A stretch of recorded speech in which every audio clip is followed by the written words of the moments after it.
Appamada's programs and facilities are supported through your generosity. Your support really does make a huge difference. You'll find a link for contributions on the website at appamada.org/contribute. Thank you so much. Good morning, Peg. Morning. Very, very early where you are. It is. The moon is just setting. It's quite dark outside and cool. I suppose we should invite everyone to begin to populate the chat Mhm. with things that they might have for us today. And we'll see what comes along.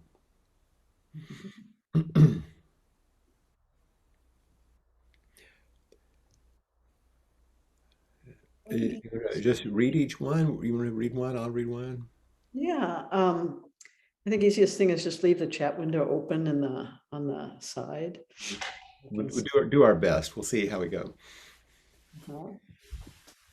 So let's see. I think it's probably just important to say to chat everyone and not Flint or Peg, so that both Peg and Flint both see the messages. And at any point, Flint and Peg, if you want to ask people to pause while you read, because it'll keep flipping up and down on you, Okay. then that's probably the best way to catch up. Okay, great. This question is: a student asked in all earnestness, knowing that the nature of our being is connectedness and love, and at the same time, we are bogged down by disconnections of emotional afflictions, loneliness, and fear. How do I respond with compassion to my 16-year-old daughter's suffering and self-harm if she doesn't have the language and experience to name this bogged down suffering and pain? How do I help her see her Buddha nature when she is shut down and unwilling to connect with me? If the first of the 4 steps is to expose, which is her greatest fear, and she won't speak about it, how do I respond creatively and immeasurably, as Guogu writes, to this suffering? That's a very profound and tender question. It's powerfully personal, and at the same time, in some way, it's what you and I, Peg, face each time everyone comes to see us in practice discussion. As each person comes with, in all earnestness, asking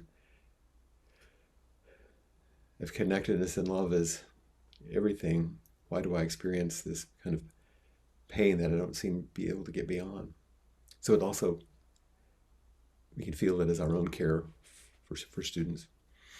Well, and the disconnect and unwillingness on the part of the other that you're really wanting to be connected with. And to balance the invitation, a gentle invitation to turn toward,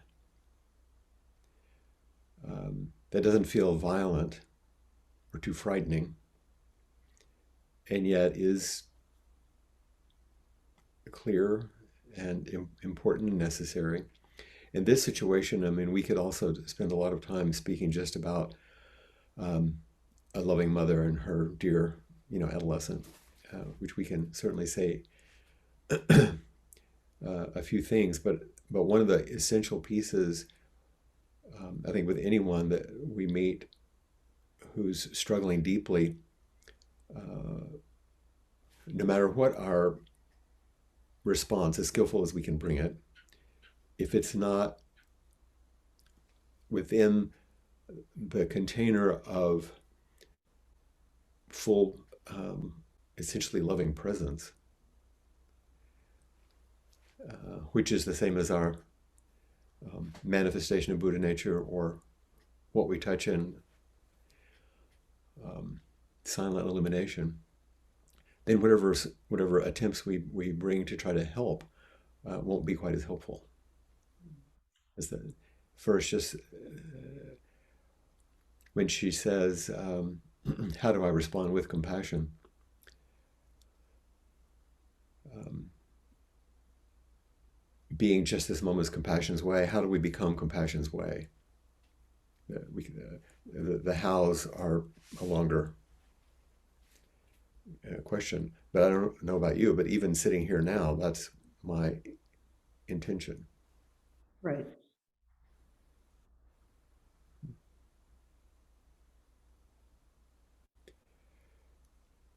And this is the kind of question that we could continue to open up, of course, more and more, but it's the perfect question to start with because it invites us to arrive in this way.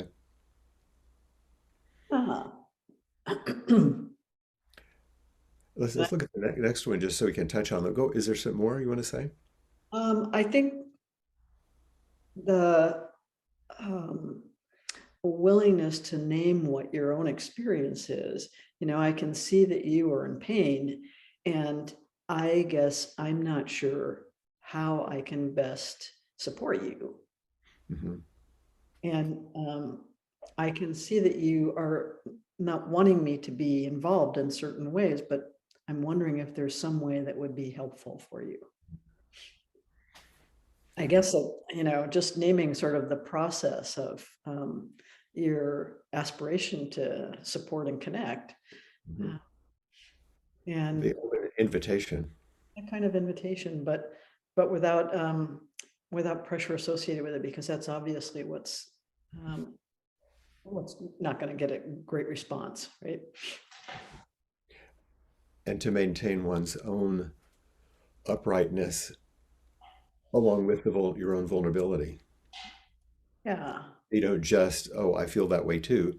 And without just being kind of cool. And there's a combination that we train ourselves to remain upright and yet vulnerable and somewhat transparent as well. Well, when the Buddha listed the sources of suffering, sickness, old age, death, not being with what you want, having to be with what you do, he missed one really exquisite source of suffering, which is the suffering of your children. And I think that's sometimes as we suffer the greatest, especially when we are unable to help in the ways that we want to. Yeah, one of the most exquisite kinds of helplessness. Yeah. Pain.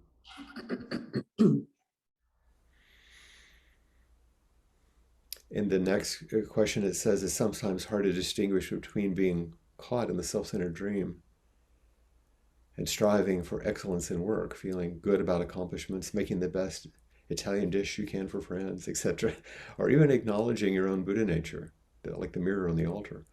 What are some signposts to alert and guide us? This distinction being caught in the self-centered dream, and it says accomplishment. Mm-hmm. And I think the first step would be to play around with the difference between accomplishment and aspiration. Yeah, and that sense of, for me, the tip-off is embodied. It's a kind of contraction. So there's a kind of wholehearted, effortless outpouring of energy. We're making a meal for our beloved friends. If there's a contraction in it anywhere, we're striving. We have an attachment to some outcome. We'll first feel it in our bodies. Gee, I hope they like this dish. I hope it really wows them, or whatever. So for me, it's always a return to the body. Is this an effortless outpouring, a flow of creative energy? Or is it something I'm grasping or trying to hold on to, or some outcome I'm attached to? And I think at least for me, I notice that first in my body. There's some tightness in the jaw, or clenching in the stomach, or neck tension, as I, really try hard in this kind of contracted way. That's a great tip off. And some of us also begin with the internal narrative. Yeah. So you hear those different parts worrying. It's the self-referential withdrawal or contraction, which you can feel in your body, which is different than just a self-reflective, like you said. What am I noticing? There's the self-reflection, which is different than the self-referencing contraction. Mhm. Yeah. And different from the self-centered dream. Yes, a wholehearted longing to, um, for example, um, embody one's vows. Yeah. It's not the same as uh, I'm going to get this, but we feel it. Like, for example, if you do rolls in the Zendo, you'll think, oh, I want to do this perfectly, and you'll be really anxious about it. Um, I said Joel's going like this. Uh-huh. Um, and there are ways to do it, certainly without that. But I think we have to investigate those parts that come up to begin to feel this distinguishing. At least that's been my experience in training. Yeah, I think so. I mean, I remember the first time that I was the Doan and you were the Doshi, and I think Colin was the only other person in the Zendo, you know. And I started hitting the bells for the 9 bows so fast that Flint was like, looked like some kind of a marionette or something. And finally, Bowing. Colin had to stop me like this, which is the same as yelling in the Zendo, you know. So I stopped. I was just so worried about doing a good job, you know. And afterwards I was weeping and weeping and weeping. And I went into the teacher and she said, well, are you weeping because you were embarrassed? There was nobody else in this endo, you know? And I said, no, it wasn't that I was embarrassed. And she said, well, are you weeping because you made a mistake? And I said, no, it's not that. And she said, well, what is it? And I said, because I broke something beautiful. And so it felt to me like the service was this, you know, beautiful container, and I had just completely destroyed it. Well, and So you've heard me tell the story of the same thing when I was in Zazen one afternoon at San Francisco Zen Center, and someone came in and whispered into Blanche's ear, and she was going to be the doshi. And so I was the doan, as you had been in this situation, and she announces that one of her family members had just died, and she just received, and we were going to do a memorial service. And suddenly I was going to do the bells in the Daihi Shindarani, which is very complicated, and I had no idea. And so I did the best I could, and the bells were at the wrong times, and I winced, but of course she continued. And afterwards, she came up to me and she said, the bells were fine. The face was extra. yeah, I think this is probably a lifelong effort to distinguish between being caught in the self-centered dream and just wholehearted effort. Yeah, I think so. It's a really good question. Mhm. What do you see from Amanda there? What are some ways that we individually and collectively can contribute to the daily operation and healthy future growth of our Sangha? What are our needs in practical terms? Oh, this is such a great question. Yeah, that's a big one. And it's sort of an ongoing inquiry, right? Because those things change. I think starting out, the most important thing that people can do is start to learn roles, because this is a great way to support and connect with the Sangha. And to stay engaged and interested in what the activities are. So part of it is just showing up. That's the best way to support Sangha, I think, is through your showing up and your steadfast practice that provides a core of continuity.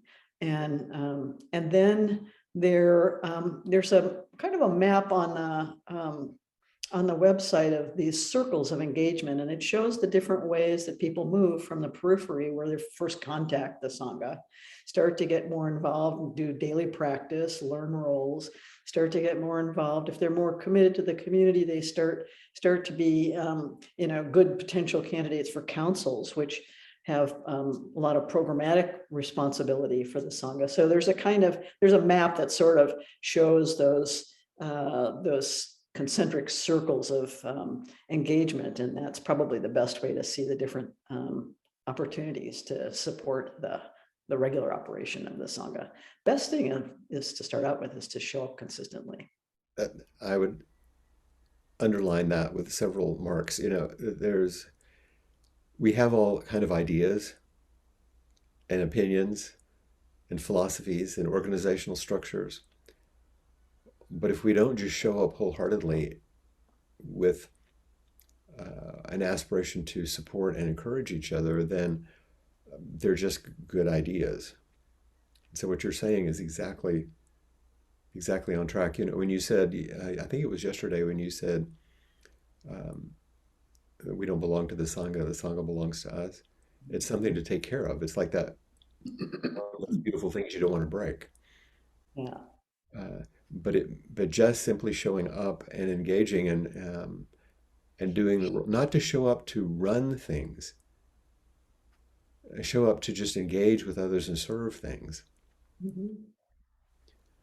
I remember a moment when, and I know you felt this too, but the first time I felt it really strongly, when I was in Japan with the practice group there. The days were really, really busy working, mainly helping Hoitsu clean up this temple that he had by himself. And I remember walking across the Buddha Hall at one point during the day, joyfully thinking what was next that I could do. And that was a total difference from what I just felt um, most of the time, which is, am I doing the right thing? Yeah. Or how does this go? I just could feel myself moving with what was needed. Yeah. And so individually, uh, this is important, but collectively, it keeps things alive. Mhm. You don't always know what the solutions are, but if you're working together with a warm heart, they'll show up, you know. Yeah. And in the beginning, it's just important to sit. It's really, really important to sit and be with the Sangha. Um, in And that, like, you know, remember Nelda was saying that it had made a difference when I just said, just continue, Mhm. you know, just keep coming. Yeah. Mhm, Mhm. Then the next thing reveals itself to you. mhm, mhm. And then check with others, like, how's it going? Does this seem like a good idea? Just, I mean, that's what you and I have done. Yeah. We didn't set out to create this stuff.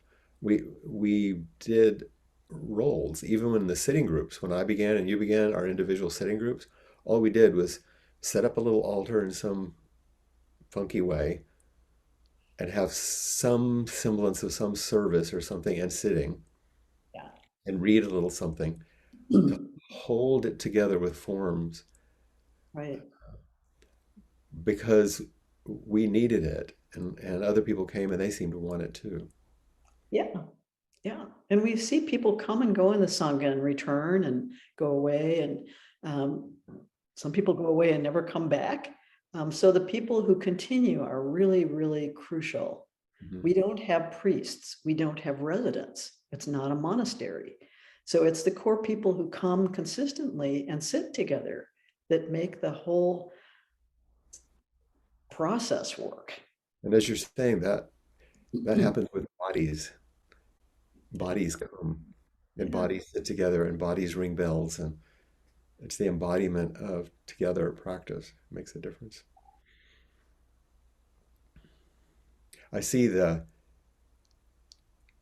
next, how can we integrate moments of silent illumination without grasping? We've talked about that a little bit. I think it's important that it shows up again because it shows up again and again. Yeah. Yeah. Those moments are so pleasurable. They're so deeply, deeply satisfying that it's natural to want more of them, and so the grasping mind almost immediately shows up. Like, how can I do this all the time? How can I be like this all the time? How can I, It's going to show up. going to show up. And so part of it is just recognizing, oh, there's the clinging. Mhm. Uh, Everything is as it is. Those little glimpses, I think, are, I always think of them as like little pats of encouragement on the path. Mhm. Going in the right direction, keep going. As Flint says, just continue. Mhm. I think of it sometimes it's a little more psychological, but if you think of it sometimes we use the language of internal family systems, and so this part that wants will show up. But remember, the Buddhist teaching suggests that if everything has the nature of a Buddha, so does every single part that shows up. That at its heart is the true self, the true nature. And as it relaxes, just like the very first night when you suggest we begin to relax, when those parts of us that are grasping relax, the little, pearl in there begins to show up of where's Buddha nature in the one who's grasping. And then you might say, oh, there is wholehearted aspiration. Once these burdens of grasping begin to soften, it's right there. So Anne asks, please speak about when I find myself disagreeing with the teacher's teaching. Mm-hmm. I think this is a great gift to a teacher, actually. Yeah. It's a bringing forward that doubt or uncertainty, or if you can maintain a respectful orientation, then it's a mutual search for what uncovers itself in that difference of perspective. All you're talking really about is a difference of perspective, right? So this is also true for anyone who is different from us or has a different view from us. If you understand that it's about the we-ness, it's not about I disagree with you, but we have different views on this, and not being stuck in my view. I'm curious, so at that point you can be curious together, and it's a mutual activity of discovery. So, well, I thought it was like this. That was the way I understood it. And in that way, it doesn't have to be a hostile opposition. It's really more, my understanding is different from what I hear from you, right? Yeah, that's very, very useful, because there's a difference between, well, when a student comes to me with a big disagreement, usually I perk up. If I can feel that it's born out of curiosity, not an agenda to defeat. The person really is curious, and then I'm all ears. Like, I want to know, because I know it's going to invite me to an edge of my practice. I'm going to practice more deeply. And also, if my agenda isn't to set them right, my agenda is to enter into it together so we can find maybe what's more full than either of us would have seen. But there's no assumption that I'm going to be right and the student's going to be wrong. The assumption is we're going to enter something together and maybe discover more or deeper or broader than we had before. Those perspectives open up. And now we're practicing together in the ways that you just said. There may be special occasions, I think, if what you recognize is the teacher is doing something unethical or destructive or damaging. And in that case, you will take probably a stronger stance. And you'll say, this is something I observe that is not in accord with the precepts as I learned them, or that I feel is harming someone. And even so, what you want to offer is the opportunity to have a mutual conversation about that, so that there's the potential for the person to see maybe something that they hadn't seen, or recognize something they hadn't recognized. So it's always in the context of this person's on a path, I'm on a path, I see something that looks dangerous, and so I have to speak up, but I'm still going to do so from a position of respect. Yeah, and when the person that you think might be harmed is you, it can get a little personal and tangled. Yeah. Because sometimes people will experience, I'll say it from the least mature place, my feelings are hurt. Which just means you did something that triggered me in some way. Sometimes that is clear, but sometimes it's not clear. Sometimes it's an expression of conditioning. But the teacher's responsibility is to hold the container. But I just want to fold in the next question. as we continue, because what is was or is your most difficult challenge as teacher, and how do you deal with that challenge? I think this begins to bleed over into some of the bigger challenges where we're confronted in ways that are fraught and that we want to meet fully through the Dharma. Um, but the but some of the struggles we can tell are got a lot of layers. It's complicated. Yeah, what was or is your most difficult challenge as a teacher, and how do you deal with that challenge? I think the for me, I think this may be true for you, Peg. Well, we'll see that we can get challenged by personally. Someone has a question, like the former inquiry there, or challenged on what we're teaching. But sometimes it feels like there's a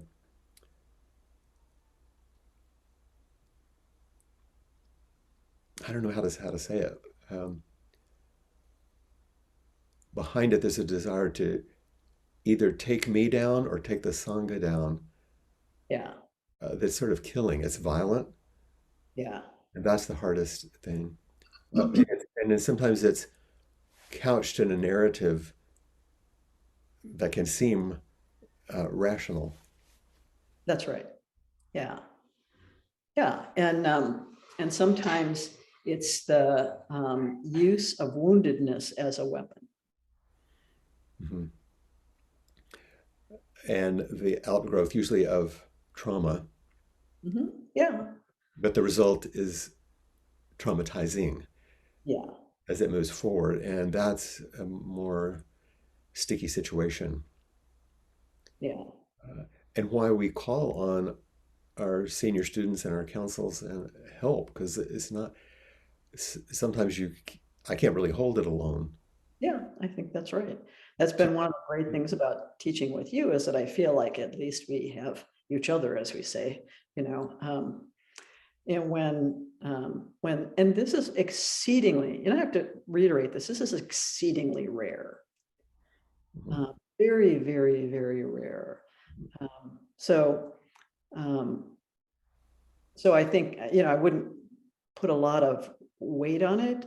It's just the thing for me is always watching the well-being of the Sangha, and people who are characterologically or for whatever reason creating damage in the Sangha is the thing I personally cannot tolerate. Yeah.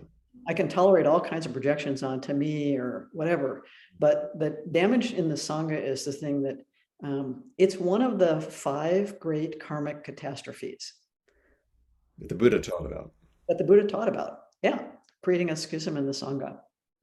One of the first one of which is murdering your mother, your father, and harming a Buddha, and then down there is causing a schism in the Sangha, and this is a karmic burden you never get out from under. So, I also feel like this is an extreme emergency, because you not only have to protect the Sangha, you have to protect that person from doing something that's going to create this karmic burden for them. So, Yeah, I think that's probably the most difficult. But there's another way to read this question. I was also is there are difficulties that come to us, but there are difficulties for us from the inside.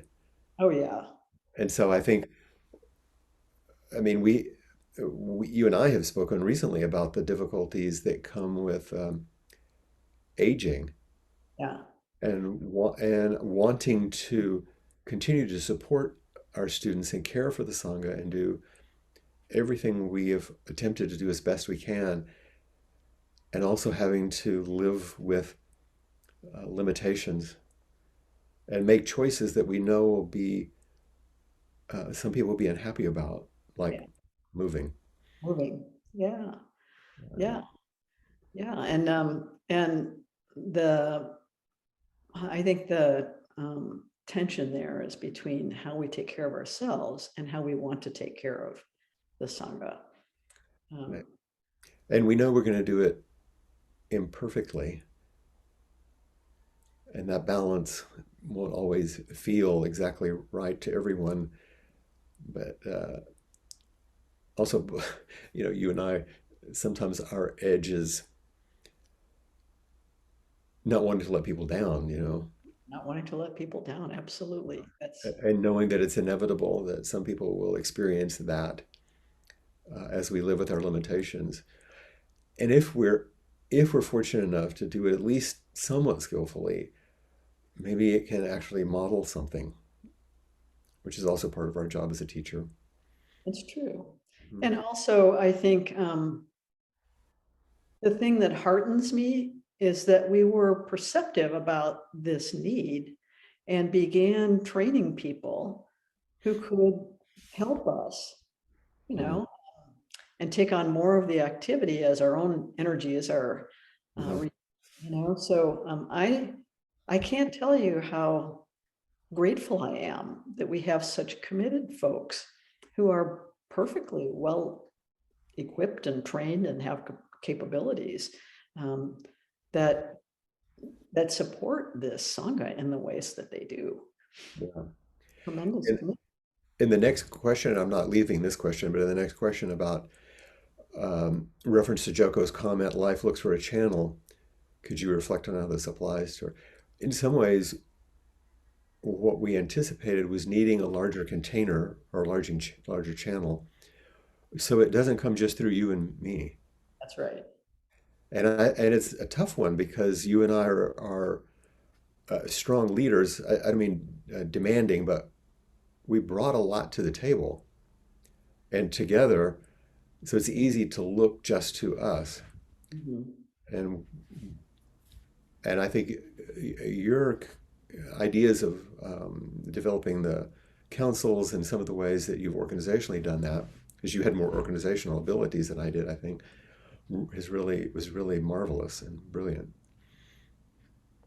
Well, I feel confident because of the social architectures we put in place in a way that I would not feel confident if we were under the Japanese model.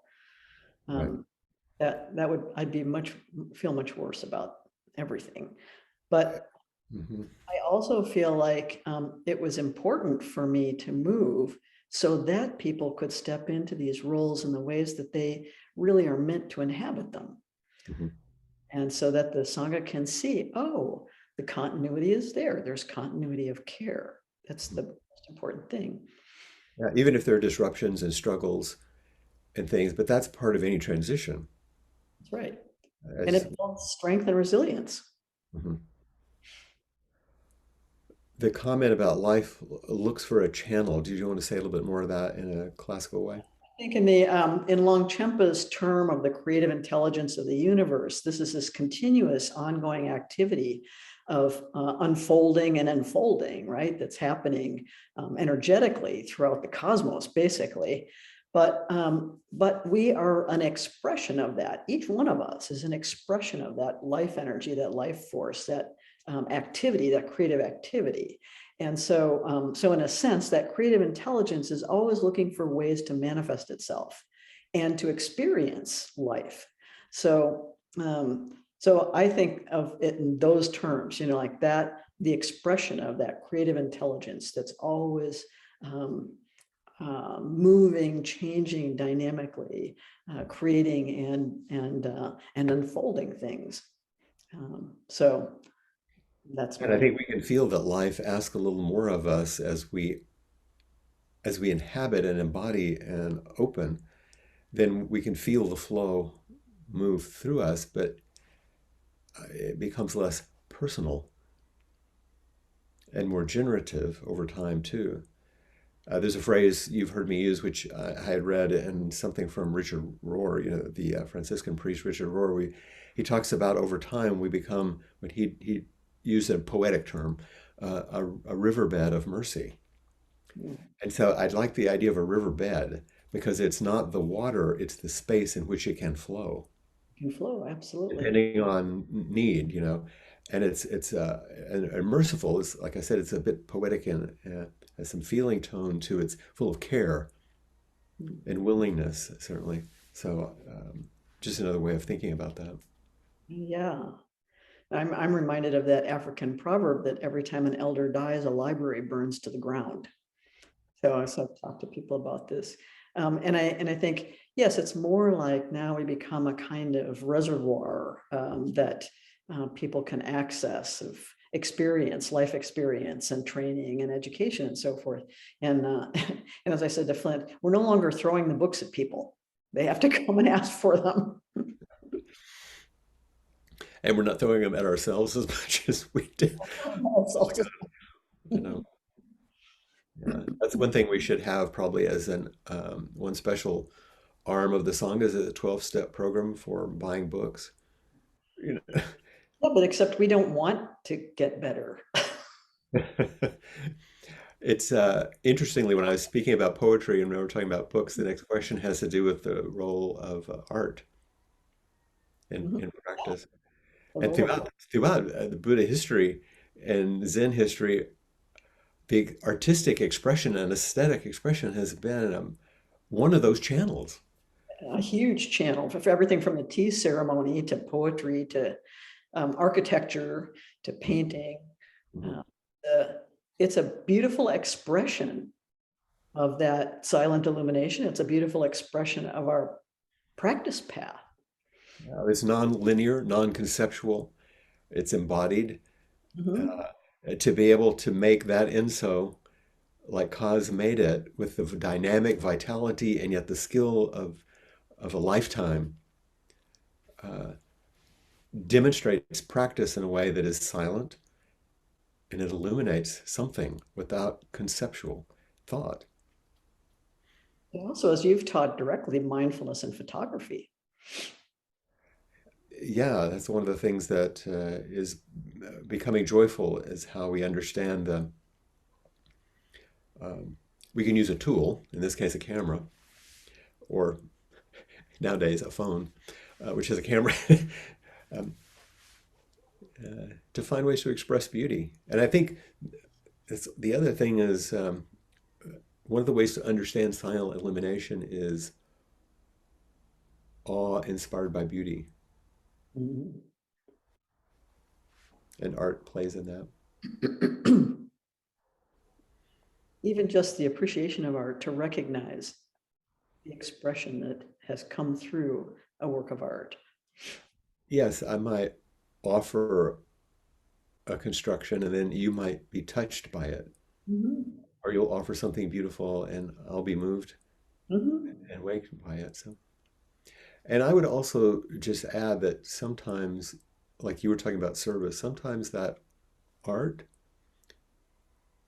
looks like a dignified bow, Mhm. or the way one holds uh, the striker. I mean, there are ways in which there's an like in dance, there's a performance aspect of the art too, which I say performance because it's not about performing for, but it's an expression of how practices come in your body. Mhm. Mhm. And speaking of photography, the next one from Cass. To lead with compassion outwardly feels like less of a struggle than to lead with compassion inwardly. First impulse, why am I a member of this Sangha? I feel fully met. So are we all doing that? What are we all doing that makes that so true and so rare, even in spiritual communities? That's a wonderful question. Why am I a member? Which is, I think, if not universal, pretty close to universal, excuse me, longing for belonging that we all carry, in formation of communities as making sure that people belong is a fundamental aspect of uh, community formation. Yeah, I think being seen and deeply accepted just as we are, um, a kind of trustworthy container that allows us to learn and grow together. And And showing up so we can be loved. If you don't yes, show up. yeah, Mhm. yeah. It's not like you're standing way over there somewhere and you can become a member because people make you the member. Yeah. You have to step into the circle, even if it's a little tippy toe in the beginning. And then the container that you're talking about has to be there to welcome. And I've heard so many people say, gosh, I came to Appamada and as soon as I stepped on the porch or I went into the kitchen or, that's a structural thing, but people met me and were warm. I've heard the same thing for Open Door in Madison and other places. It's that first warm connection can make a huge difference. It's a huge difference. Mhm. And then, I'm thinking of another verse from Hongzhi where he said, step into the center of the circle and wonder. Yes. Mhm. And we're called, for all different reasons to find our way in. Some of us are called by, well, it doesn't have to be binary, but some of us are called by inspiration. We see something. Uh, Cassie has told this story, so I think I'm not telling anything out of school. She was simply a photographer at a wedding that I was the officiant at. She didn't know anything about Zen or Buddhism or anything. And what she saw, she could not see anymore. And it wasn't because I did something special. It was just the container that she entered in photography that all those years ago, now she's still here asking this question. So sometimes we see something as inspiring. The other thing that brings us in is being brought to our knees Yes. because 9/11 happened and you didn't know what else to do. I mean, Yeah. you were already in, but you know what I mean. Yeah. Sometimes by great pain and difficulty, and sometimes by great inspiration, or the combination of the two, we begin to find our way in. And then hopefully there's that container to welcome us when we arrive. And sometimes it starts out as basic curiosity that only gets more mysterious the more you know. How did I get into this? And where does it go from here? Mhm. Yeah, you just minding your own business, thinking you might want to meditate so you'll be more relaxed, and then you hear yourself chanting, "All my ancient twisted karma from being like I fully avow." Like, what am I admitting here? I'm just gonna meditate. Yeah. Take a look at the next one. As head teachers. Go ahead. Oh, how do you discern what amount of teaching, guiding, communication to support the Sangha is healthy for you and what is too much? Well, we're back to the body. Yeah. I have a default that is generous and destructive, which is I always want to say yes. I think you carry that too. Have edgy. I always want to say yes. And so I tend to overcommit. And that can lead to destruction. And then if I do that continuously, I'm not able to offer what I want to offer because then now I'm destroying the thing that I want to offer. Does that make sense? I think I think this is really challenging because we have a bunch of things working at once. We have our vow. We have a deep aspiration. We have the capacity to see what needs to be done and a certain impatience with waiting for other people to see that it needs to be done, and a sense of responsibility. So it's very difficult then to say, let's let this just fall apart so that people see it needs to be taken care of, Mhm. right? Or let's let someone fumble around and do it badly so that they gradually learn how to do it. Like it's very difficult in the teaching role to be able to step back enough so that people actually can find their way together. That's a little bit like parenting. What you would automatically take care of for a much younger child, as you get older, you have to step back and say, well, give it a go. We'll see how it goes. Yeah. And the Yeah. pain of watching the struggle you would like to prevent, which you can't, But I think this is really has been our practice. Um, because partly because we're accustomed to starting things, and when you start something, you do everything. You do everything that there is to do because there's nobody else around to do it, and nobody knows how to do anything yet. And you So, want to do it well. So you, right. So you want to set things in place. You want to set things in motion that will be well crafted, that will be well designed. So you're, doing, and in the beginning, it's a small set of things. When we had 5, 6 people sitting with us, you ring a bell. That's basically it. You end a sitting period. And then as we go along, we have this developmental process, which has been very organic. And then, then you're sort of in it with both feet, and, you get in a situation where you're overcommitted and you don't really know how to uncommit. yeah, it's getting in is organic and natural. Getting out is it's not exactly out, but making a change. And you're saying organic is important. You and I never, and it's interesting because we were independent but came together with the same approach, which is we never started with the build it and they'll come. Yeah. It's like, oh, you want to sit with me? Okay. They're coming. So what do they need? Yeah, we'll just do the next thing. And then we need more toilet paper. Yeah. You know, we need more, a little more incense. We do the next thing. And then suddenly, I didn't start out to start a Zen center, or even when I came, when you made your garage into a little apartment, and I came over because I needed an office, and you said, okay, I'll do this real estate thing. We didn't do that to start Appamada. No. I just came over because I needed an office, and you and I were practicing together. And then Yeah. one thing led to another.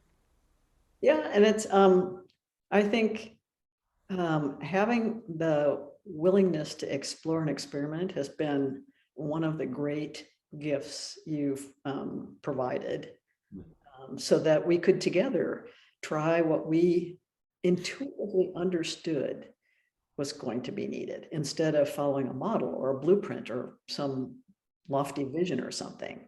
And yet we did train traditionally. We did Yes. take the blueprints we were given, Yeah. and we weren't iconoclast or rebellious, but we did seek out. I remember taking long walks with Musang, for example, in Right. Massachusetts, a person who has immense experience and great wisdom, and talking about, this stuff doesn't actually feel right, or this seems like the direction we want to go. Are we crazy? And things like that. Talking to Joko, sitting in there, and so we sought good counsel. Yeah. And I think the other thing that happened was we were very, very fortunate in the kinds of people who were attracted to what we were doing. Oh my gosh, yes. And Um, many of them are on the screen now. Many of them are on the screen now. That's right. People keep coming with good hearts, good intentions, good aspirations, willing to work on their own conditioning, willing to support the Sangha. It's just, to me, this has been like an incredible, um, almost like I could not have actually fantasized it. Yeah, Um, or it seems like a great, good fortune that I could never have imagined, that's right. That's that I'm right. grateful for and appreciate every day. But we have to do this together. I mean, otherwise Flint and I could talk amongst ourselves, I guess, We do that. but but it's just been such a thrill, really, to see a kind of validation of our trust in people, and our sense that we could respond organically rather than impose a template.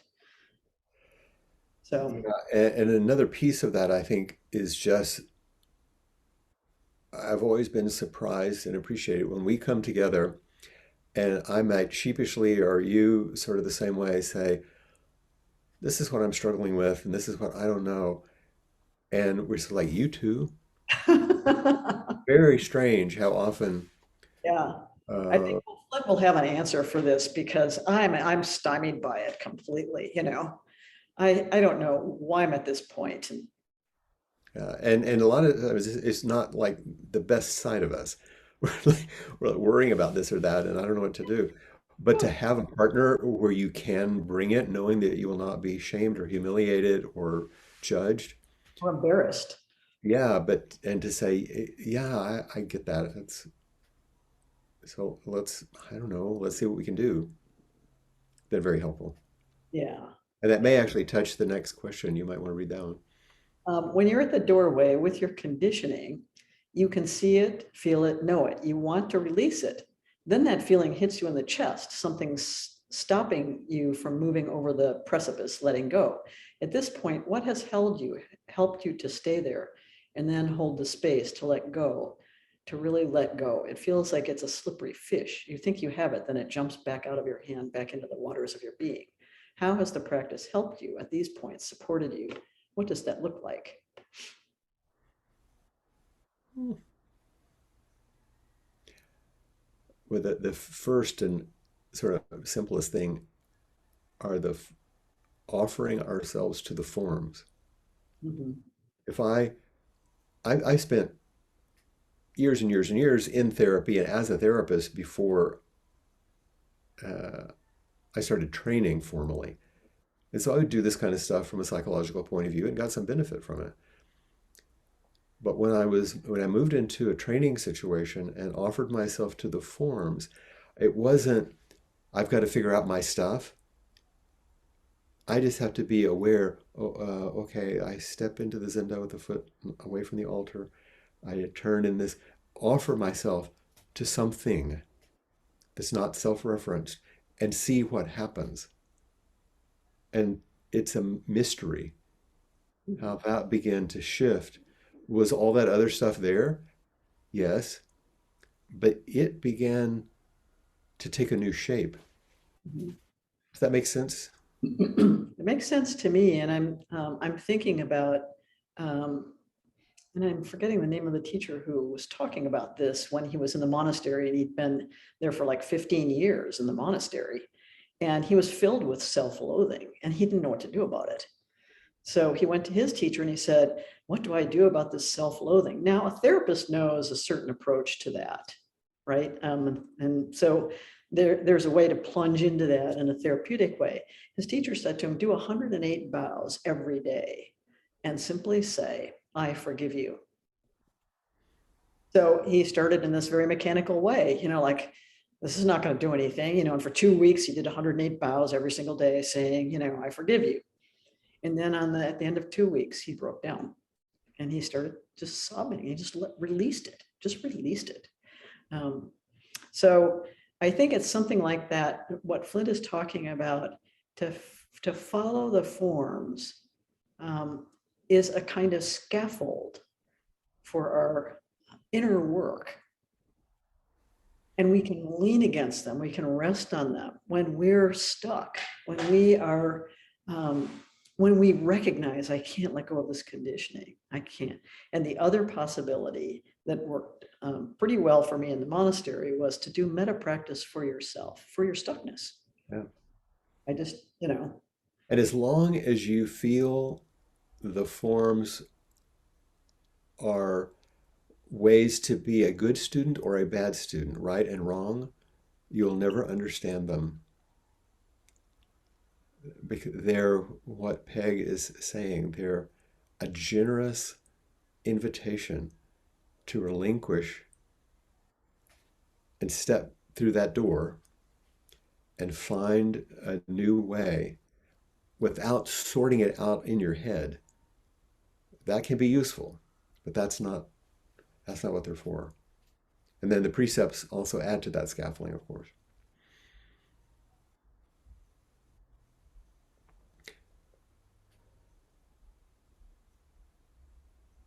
You want to take a look at the next one? yeah. Thinking about the Heart Sutra mantra, gate, gate, Parasite. I love that. Parasam Bodhisvaha and silent illumination, how are they the same or different?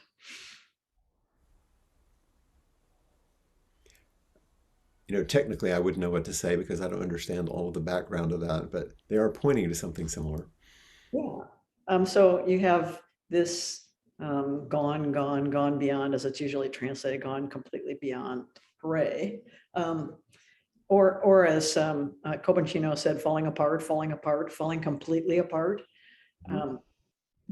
All of the Mahayana literature, and it is vast, vast body of literature, all points to exactly the same thing, which is distilled in crystalline form in the Heart Sutra into this realization of inherent emptiness.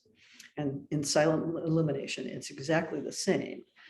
It's the dropping away of I think, the grasping and holding to constructs, that falling away, even the construct of a self.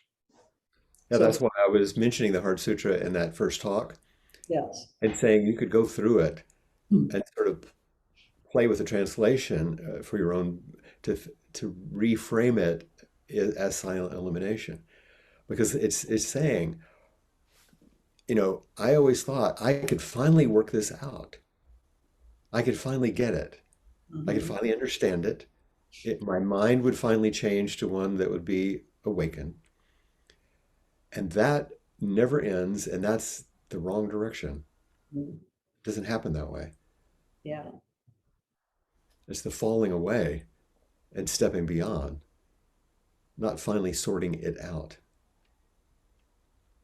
yeah, yeah. And there's a big, big perspective that comes then that this morning when I walked out the front door and across the upper deck, it was dark, dark, dark, and it was very still and very clear and cool. And as I looked to the south over the island of Lanai, there on the horizon was the Southern Cross. And I stopped and I was amazed to see it so clearly. And I turned the other way to go down the stairs, and there was the Big Dipper. Mhm. To be able to have a large enough perspective, just because of my situation, it's just an analogy, but um, I didn't have to think about anything. There was some sort of embodied experiencing that goes beyond. When it says beyond, beyond, even beyond that, it's stepping away from everything you hold that you think will finally show you enlightenment.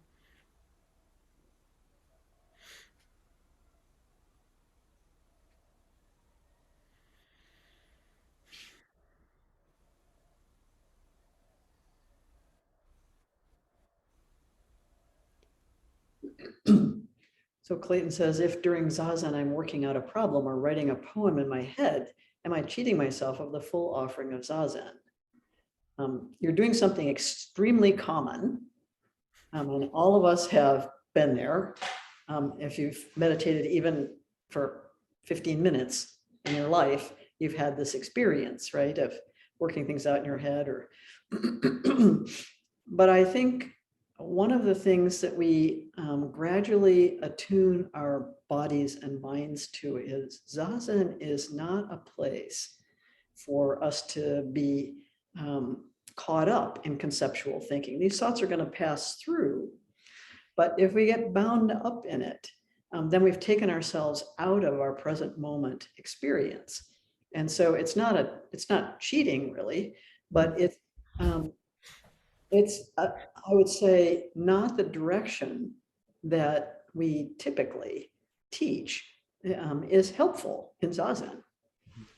It's a fixation on anything at all, a physical sensation or as something Do you remember that solid. kind of cheeky thing I think that Joko said when somebody said, "What do you do when you said zazen?" And she said, "Oh, I think about things, Mostly thinking. mostly thinking." But what I took from that is the attitude in which she said it. She's saying something ordinary, minds think, but Yeah, the attitude was she wasn't caught by it. he wasn't caught It by was it. like, yeah, so what? I mean, she wasn't like that's not a problem. Yeah, Indulging it would be. Hating myself for doing it would be a problem. Those are extras. That yeah. minds secrete thoughts like a gland or something, It's not like you're going to Right. stop that. They will quiet at times for sure. I think it's, for me, it's like sort of like the difference between marching in a parade and sitting watching the parade. So you're like, oh, and there are the elephants, and here come the Boy Scouts. This is what's moving through, right? But if we want to hold on to them, now we've taken ourselves out of this present moment awareness. Yeah, then you're at Mardi Gras fighting children for beads that are thrown to you, hurting old ladies, Would know something about. Yeah, right. And unfortunately, we have all these fantastic questions, and we're at the end of our time. Appamada's programs and facilities are supported through your generosity. Your support really does make a huge difference. You'll find a link for contributions on the website at appamada.org/contribute. Thank you so much.